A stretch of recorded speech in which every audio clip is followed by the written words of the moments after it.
says, now go do this. But a leader is someone who says, now let's go do this. So what are some qualities then of a good leader? Well, first of all, a good leader has certain belief systems. You know, we all act according to the way we believe. Beliefs can either motivate us and encourage us, or they can hinder us and they can hold us back. I remember as a child, my mother was my biggest encourager. And so she would always encourage me in anything that I said I wanted to do or be when I grew up. Now, I'm still in the process of growing up, and my mom is still encouraging me with every idea that I have. I love her to death. She's a great mom. But back then, there were certain things that I wanted to be. You know, I wanted to be a superhero, so Wonder Woman was my idol. Now, I can say that maybe I have tapped into some of her skills and some of her abilities, being a wife and a mother. So I commend you ladies. We are all Wonder Women here. But, okay, naturally I began to realize as I got a little bit older and a little bit more mature that, you know, just being the comic hero Wonder Woman wasn't going to be enough in this world. So I thought, you know, I'm going to be a lawyer. And so I began to share my ideas about being a lawyer with my mom. And so my mom, she would go to the library and she would get me a book on how to be a lawyer. She supported me in that. Now, does anybody remember what libraries are? That was back in the day before we had Google, the internet, you know, before we could get stuff on our phones or iPads. What was that? You know, you actually had to go to the library to do your research. And so my mother would go and she'd get a book and she would just, oh, Angie's going to be a lawyer when she grows up. And she said she wants to be a lawyer when she grows up. And so she would just really just build me up in that. And so then, of course, I decided, no, I don't want to be a lawyer. I'm going to be a judge, but not just any judge. I am going to be a Supreme Court justice. As a matter of fact, the first woman Supreme Court justice. Well, Sandra Day O'Connor beat me to that, but my mom still, oh, Angie's going to be a judge.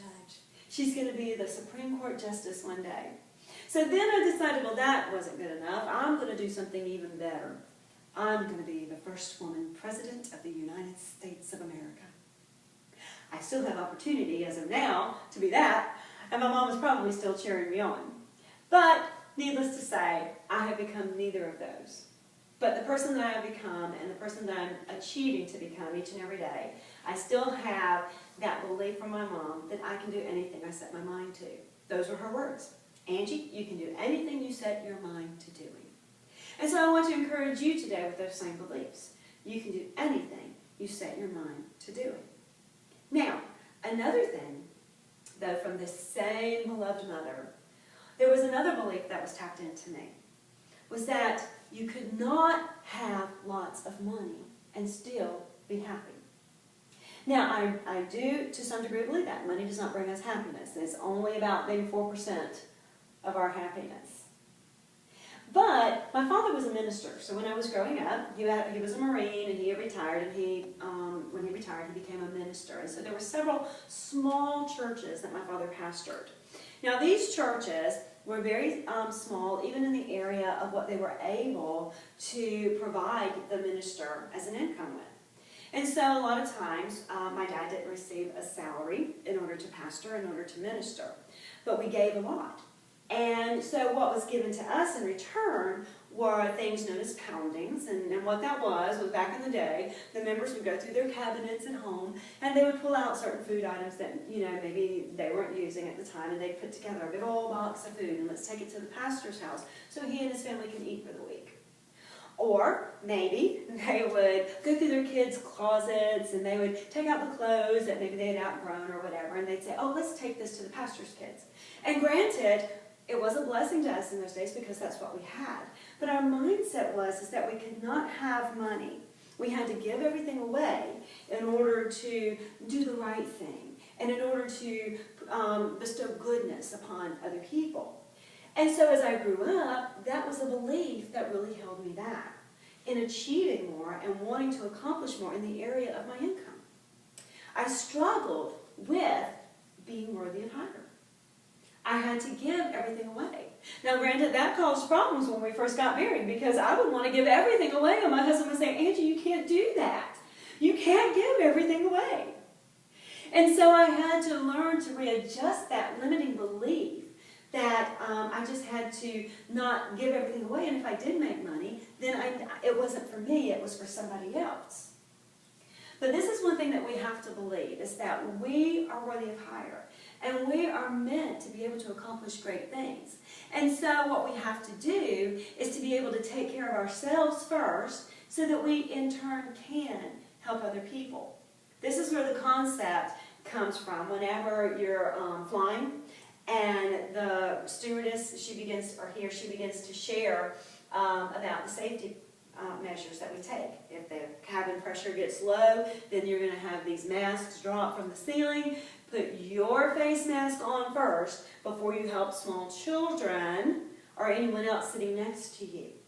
Now me being the type of person that I was, I'm thinking, well, that's selfish. I want to try and help everybody breathe before. Why would I want to put myself first? But then I got to thinking, come on. How can I be effective if I'm dying? If I'm struggling to breathe? How can I help anybody else? I might die in the process, and they too, because I still didn't get their mask on right. And so we have to put ours on first, so that we are empowered and we have strength and we're breathing. Then we can effectively help everyone else, and we can do it right. And so this is why it's important that as an owner of a business and as a professional, that you make sure that you're looking out for yourself first, so that you can be empowered to truly help other people. Okay? Now maybe something that I have shared has triggered a belief system in you. Maybe it's been a positive belief that's kept you going throughout your life. Maybe it's been a belief that was slightly negative that's kind of held you back. Maybe it's time to change the way we think. If you want to change your life, we have to change the way we think.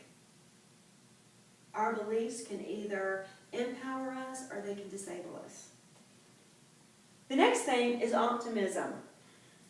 Okay, I'm getting ready to wow you right now with my very creative side here.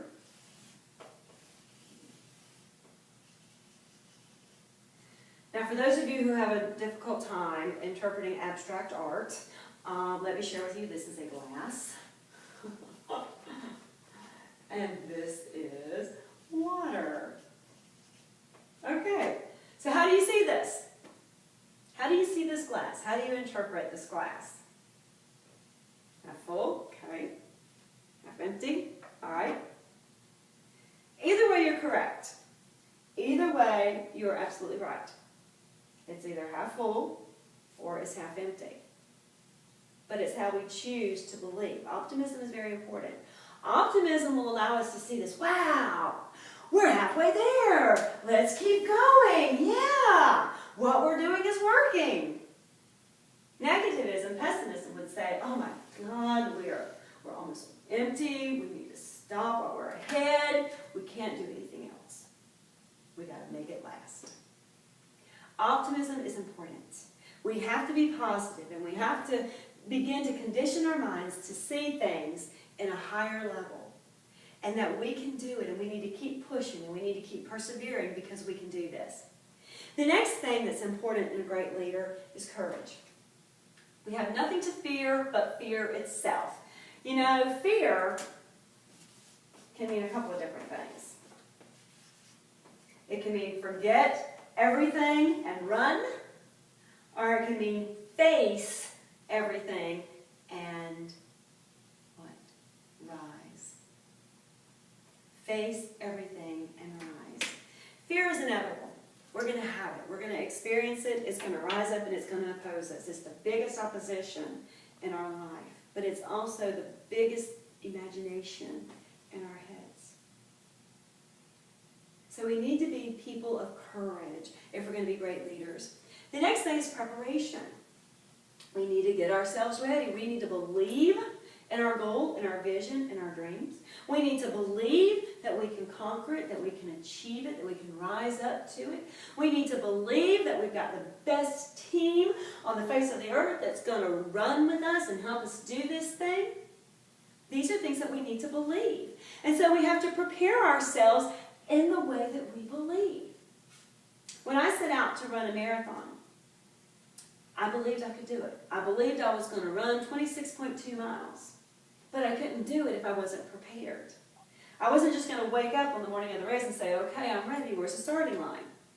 But I had to prepare in order to achieve that goal. So what did I do? I began training.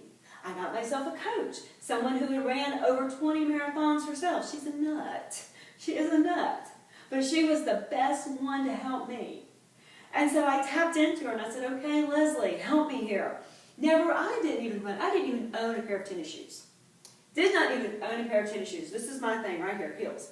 And so, she had to help me. She had to tell me what kind of shoes I needed to get. She had to tell me how I needed to start eating to prepare my body for such a task and a challenge. She had to arrange a schedule for me so that I could follow it each and every week on what the distance that I needed to try to accomplish and conquer, to condition my body to get it ready for a run of 26.2 miles. And when it was all said and done, it took over 400 miles of preparation to run a 26.2-mile race. Now, if I had just woken up and tried to hit that 26.2 miles, I would not have been ready for that. That was a dream of mine. It was a goal. It was a vision. It was something I wanted to do and accomplish. But it was never going to get done if I had not prepared myself. And so I want you to be encouraged. Success doesn't happen overnight. You're not just going to wake up and wow, there it is. You've arrived at your dream and at your vision if you haven't prepared yourself for that. Behind every successful person is many years of unsuccess. That's real encouraging, isn't it? Wow. Okay, well, here's another one for you. Success is going from failure to failure and never losing a positive attitude. Are you starting to kind of understand it? A vision and a goal, it's not a sprint, but it is a marathon. But it can be done and it can be accomplished as you prepare yourself. And then again, teamwork. A great leader knows how to bring together his or her team and how to get them working together like a fine-oiled machine, because that vision's been casted. And then communication. That's how you cast your vision, how you share it with them. Being willing to make it very clear what the goal is, very clear the direction that we're going to take, very clear that we're not perfect, and so, if something's not working, we will change it because we're not going to drive ourselves crazy. What's the definition of insanity? Doing the same thing over and over again and expecting different results. So we're not going to drive ourselves crazy over it, but that we're going to work together as a team, and that everyone is valuable, and everyone's dreams and desires and thoughts and ideas, it matters. If it enhances the vision, it matters. And with all that said and done, you have to be willing to make decisions and do the right thing. That's not always easy. That is not always easy, especially if our personality is people pleasers.